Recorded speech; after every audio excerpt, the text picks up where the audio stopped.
जय श्रीराम मंडळी, स्वागत आहे तुमचं आपल्या दिव्य ज्योतिष या यूट्यूब चॅनलवरती। या 5 दिवसांमध्ये म्हणजे 5 जुलै 2026 ते 10 जुलै 2026 या काळामध्ये म्हणजे या 5 दिवसांमध्ये तुमच्या आयुष्यात असा एक बदल घडू शकतो ज्याची तुम्ही अनेक दिवसांपासून वाट पाहत आहात। धन, करिअर, कुटुंब, प्रतिष्ठा आणि भाग्य या सर्व क्षेत्रांमध्ये ग्रहांची विशेष हालचाल होत असल्यामुळे काही मोठे निर्णय तुमच्या भविष्यासाठी अत्यंत महत्त्वाचे या काळामध्ये ठरू शकतात।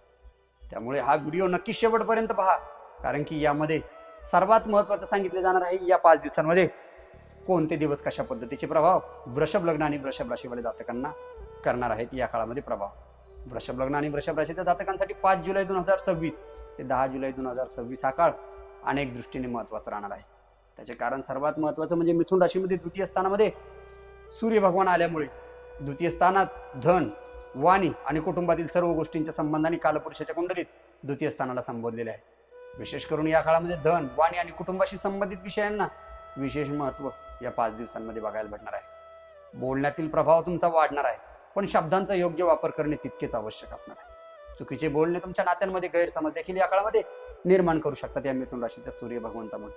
त्याच्यानंतर दुसरे ग्रह म्हणजे मंगळ भगवान, जे की वृषभ राशीमध्ये लग्न स्थानात असल्यामुळे तुमचा आत्मविश्वास या काळामध्ये वाढणार आहे। धाडस, निर्णय क्षमता वाढेल, रखडलेली कामं तुमची पूर्ण करण्यासाठी ऊर्जा तुम्हाला या काळामध्ये मिळणार आहे। मात्र राग, हट्टीपणा आणि घाईत घेतलेले निर्णय तुम्ही होईल तेवढं टाळणं अत्यंत महत्त्वाचं असणार आहे। विशेष म्हणजे वाहन चालवताना आणि धारदार वस्तू वापरत असताना विशेष काळजी घेणं अत्यंत महत्त्वाचे असणार आहे वृषभ राशीवाले जातकांना या 5 दिवसांमध्ये। त्याच्यानंतर सर्वात महत्त्वाचं म्हणजे बुध भगवान, जे की 6 जून पर्यंत बुध भगवान तृतीय स्थानामध्ये म्हणजे कर्क राशीमध्ये उच्च राशीच्या गुरु भगवंतासोबत गोचर करणार आहे। तृतीय स्थानात असल्यामुळे भावंडांचे सहकार्य, प्रवास, नवीन संपर्क आणि संवादातून लाभ तुम्हाला या काळामध्ये मिळू शकते। ते सूर्य भगवान 7 जुलै या काळामध्ये मिथुन राशीमध्ये म्हणजे द्वितीय स्थानामध्ये या काळामध्ये गोचर करत असल्यामुळे मिथुन राशी सूर्यासोबत म्हणजे मिथुन राशीमध्ये सूर्यासोबत बुध भगवान गोचर करत असल्यामुळे द्वितीय स्थानातील बुध भगवान आर्थिक नियोजन या काळामध्ये तुमचं वाढवणार आहे। व्यवसायातील चर्चा, करार, मुलाखती, शिक्षण आणि व्यापारांसाठी अत्यंत अनुकूल परिणाम या काळामध्ये देणार आहेत वृषभ राशीवाले जातकांना। विशेष म्हणजे हा अत्यंत अनुकूल योग देखील वृषभ राशीवाले जातकांसाठी या 5 दिवसांमध्ये तयार होत आहे। अनेकांना नवीन उत्पन्नाचे मार्ग देखील या बुध भगवंताच्या या गोचर अवस्थेमध्ये 5 दिवसांमध्ये बघायला भेटणार आहे वृषभ राशीवाले जातकांना। त्याच्यानंतर सर्वात महत्त्वाचे ग्रह म्हणजे गुरु भगवान, जे की उच्च राशीस्थ असणार आहे कर्क राशीमध्ये पराक्रम स्थानामध्ये। या काळामध्ये तृतीय स्थानातील उच्च राशीतील गुरु भगवान असल्यामुळे तुमचा धाडस करून घेतलेले निर्णय तुम्हाला भविष्यात खूप मोठे यश या काळामध्ये देणार आहे। नवीन कौशल्य शिकणे, अभ्यास, लेखन, सोशल मीडिया, मार्केटिंग आणि व्यवसायाचा विस्तार किंवा नवीन योजना सुरू करण्यासाठी हा काळ अत्यंत फायदेशीर असणार आहे। त्याचे सर्वात महत्त्वाचे कारण म्हणजे या पराक्रम स्थानातील गुरु भगवंताची पंचमस्थ दृष्टी तुमच्या सप्तम स्थानावरती पडत आहे। सप्तमस्थ दृष्टी तुमच्या भाग्यभावावरती पडत आहे, तर नवमस्थ दृष्टी तुमच्या लाभभावावरती पडत असल्यामुळे व्यवसायाचा विस्तार, नवीन क्लायंट, पद प्रतिष्ठा आणि विशेष करून तुमच्या शब्दांना सर्व ठिकाणी मान सन्मान या काळामध्ये बघायला भेटणार आहे। त्यामुळे या काळामध्ये तुम्ही विचारपूर्वक निर्णय घ्याल आणि त्याचा फायदा देखील तुम्हाला सर्व बाजूने बघायला भेटणार आहे। या 5 दिवसात फक्त तुम्ही विचारपूर्वक निर्णय घेणं अत्यंत महत्त्वाचं असणार आहे वृषभ राशीवाले जातकांना। त्याच्यानंतर चतुर्थ स्थानातील शुक्र भगवान, जे की केतूसोबत युती करून असल्यामुळे या काळामध्ये घर, वाहन, मालमत्ता किंवा घरातील वातावरणाबाबतीत काही बदल तुम्हाला या काळामध्ये जाणवू शकतो। घर सजवण्याची इच्छा तुमची वाढेल, पण अनावश्यक खर्च टाळणं अत्यंत आवश्यक असणार आहे। आईच्या आरोग्याकडे विशेष लक्ष द्या आणि विशेष म्हणजे घरातील ज्येष्ठ व्यक्तींच्या भावनांकडे तुम्ही विशेष लक्ष देणं अत्यंत महत्त्वाचं असणार आहे या 5 दिवसांमध्ये। कारण की राहू केतूचे गोचर कर्म आणि पंचम स्थानात, चतुर्थ स्थानात असल्यामुळे दशम स्थान आणि चतुर्थ स्थानाशी असल्यामुळे घरातील वडीलधाऱ्या लोकांच्या बाबतीत तब्येतीच्या बाबतीत काळजी घेणं अत्यंत महत्त्वाचे असणार आहे। या काळामध्ये आर्थिक लॉस होण्याचे कारण म्हणजे कुठेतरी आग लागणे आणि चोरी होण्याचे प्रकार वृषभ राशीवाले जातकांना बघायला भेटणार आहे। त्याचे कारण लग्नेश केतू सोबत असल्यामुळे कुठेतरी विरक्तीची भावना देखील या काळामध्ये तयार होऊ शकते, पण काळजीपूर्वक सर्व बाजू हाताळणं अत्यंत महत्त्वाचे असणार आहे वृषभ राशीवाले जातकांना।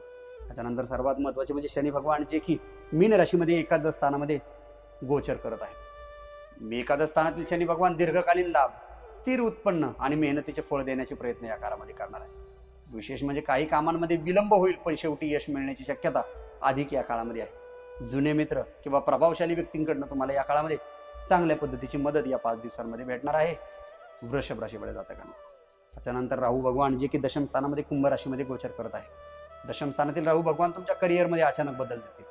Promotion, department change, transfer switch किंवा जागा बदलण्याची किंवा स्थान परिवर्तनाची योग देखील देत आहे.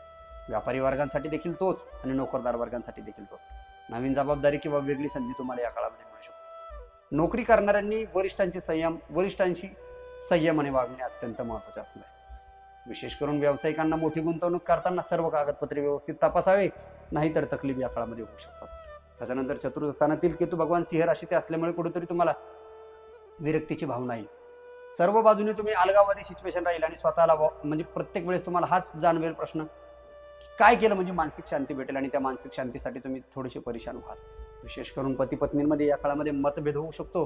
छोट्या छोट्या गोष्टींवरून मोठा मतभेद होऊ शकतो. त्यामुळे तुम्ही मतभेद न होण्यासाठी वाणीमध्ये स्पष्टता ठेवणे आणि सामंजस्याच्या गोष्टी करणं अत्यंत महत्त्वाचे असणार आहे. त्याच्यानंतर चंद्रमा, जे की 5 जुलै रोजी राहू भगवंतासोबत दशम स्थानामध्ये या काळामध्ये गोचर करत आहे. दशम स्थानामध्ये राहू भगवानासोबत चंद्रमा गोचर करत असल्यामुळे या ठिकाणी कामाच्या ठिकाणी तुम्हाला ताण बघायला भेटणार आहे. अचानक बदल किंवा वरिष्ठ व्यक्तीशी मतभेद होण्याची शक्यता आहे. संयम आणि शांत स्वभाव ठेवल्यास परिस्थिती तुमच्या बाजूने नक्कीच वळू शकते. ते चंद्रमा तुमचे 6 जुलै ते 7 जुलै या काळामध्ये मीन राशीमध्ये, 7 जुलैपर्यंत सकाळी 10 वाजेपर्यंत मीन राशीमध्ये चंद्रमा शनीसोबत युती करून आहे. लाभभावातील शनी चंद्राची युती असल्यामुळे आर्थिक नियोजन, जुन्या कामांचे पैसे मिळणे, मित्रांकडून मदत आणि नवीन संपर्क अधिक भविष्यासाठी तुम्हाला चांगल्या संधी या काळामध्ये मिळवून देऊ शकतात. विशेष करून 7 जुलैपासून बुध भगवंताचे राशी परिवर्तन या दिवसांसाठी अत्यंत शुभ मानलेले आहे. कारण की या काळामध्ये मिथुन राशीचे बुध भगवान येणार आणि त्याच ठिकाणी स्वतःच्या राशीत येऊन सूर्यासोबत युती करून इकडे चंद्र शनीची युती असणार आहे. त्यामुळे कुठेतरी तुम्हाला आर्थिकतेच्या बाबतीत चांगल्या पद्धतीचा फायदा या काळामध्ये बघायला भेटणार आहे. पण मानसिक हॅरासमेंट, मानसिक विक्षिप्तपणा आणि मानसिक चलबिचलपणा या काळामध्ये खूप जास्त प्रमाणात जाणवणार आहे. त्यानंतर ते चंद्रमा 8 जुलै ते 9 जुलै या काळामध्ये मेष राशीमध्ये दुपारी 4 वाजेपर्यंत असणार आहेत व्ययस्थानामध्ये. व्ययस्थानामध्ये असल्यामुळे खर्च वाढण्याची शक्यता दिसत आहे. प्रवास होऊ शकतो छोटा मोठा, आरोग्य किंवा कुटुंबाशी संबंधित काही अतिरिक्त खर्च देखील या काळामध्ये होणार आहे. पण मानसिक ताण टाळण्यासाठी विश्रांती आणि सकारात्मक विचार तुम्हाला सर्व बाजूने आवश्यक असणार आहे वृषभ राशीमध्ये जातकांना. विशेष म्हणजे या काळामध्ये 10 जुलैच्या दिवशी ते चंद्रमा व्ययस्थानातून लग्न भावामध्ये गोचर करत आहे. लग्न भावामध्ये आल्यामुळे तुमचा आत्मविश्वास या काळामध्ये वाढणार आहे. नवीन कामाची सुरुवात होऊ शकते, कारण की वृषभ राशीमध्ये चंद्रमा उच्च राशीस्थ असतात. महत्वाच्या व्यक्तीची या काळामध्ये वृषभ राशीच्या उच्च राशीच्या चंद्रमामुळे महत्वाच्या व्यक्तीची भेट होऊ शकते. मुलाखत, व्यवसायातील चर्चा, वैयक्तिक निर्णय आणि कुटुंबातील शुभ कार्यांसाठी हा दिवस अत्यंत महत्त्वाचा असणार आहे. या 5 दिवसाच्या संबंधाने आर्थिक स्थिती सर्वात महत्त्वाचा फायदा म्हणजे उत्पन्न वाढीसाठी नवीन मार्ग तुम्हाला या काळामध्ये मिळणार आहे. अडकलेले पैसे मिळण्याची शक्यता आहे, मात्र दिखाऊ गोष्टींकडे खर्च आणि भावनेत येऊन कुठलीही गोष्टी गुंतवणूक करू नका. करिअर आणि व्यापारिक दृष्टींच्या बाबतीत जर बघायचं झालं तर नवीन संधी मिळेल, पदोन्नती, नवीन जबाबदारी किंवा व्यवसाय विस्ताराची शक्यता देखील आहे. पण भागीदारीमध्ये किंवा पार्टनरशिप करताना तुम्ही पारदर्शकता आणि स्पष्टपणा ठेवणं अत्यंत महत्त्वाचं असणार आहे वृषभ राशीवाले जातकांना. कौटुंबिक जीवनाच्या बाबतीत जर बोलायचे झाले तर कुटुंबातील संवाद प्रेमाने ठेवा, छोट्या गोष्टींवरून वाद टाळा आणि घरातील ज्येष्ठ व्यक्तीचा सल्ला तुम्हाला सर्व बाजूने या शुक्र केतूमुळे फायद्याचा बघायला भेटणार आहे. प्रेम आणि वैवाहिक जीवनाच्यासाठी या 5 दिवसांमध्ये जोडीदाराशी तुमचा संवाद वाढणार आहे. गैरसमज दूर करण्यासाठी तुम्हाला हा काळ योग्य असणार आहे. विशेष करून अविवाहितांसाठी नवीन ओळखीचे योग देखील या काळामध्ये बघायला भेटणार आहे. आरोग्याच्या संबंधाने वृषभ राशीवाल्या जातकांना उष्णतेचा त्रास या काळामध्ये होणार आहे. त्याचे कारण वृषभ राशीचा मंगळ लग्नस्थानात असल्यामुळे डोकेदुखी जाणवणार आहेत. रक्तदाब आणि डोळ्यांचा थकवा आणि पचनाच्या संबंधाने तक्रारी तुमच्या या काळामध्ये होऊ शकतात. त्यामुळे तुम्ही या गोष्टींकडे दुर्लक्ष करू नका.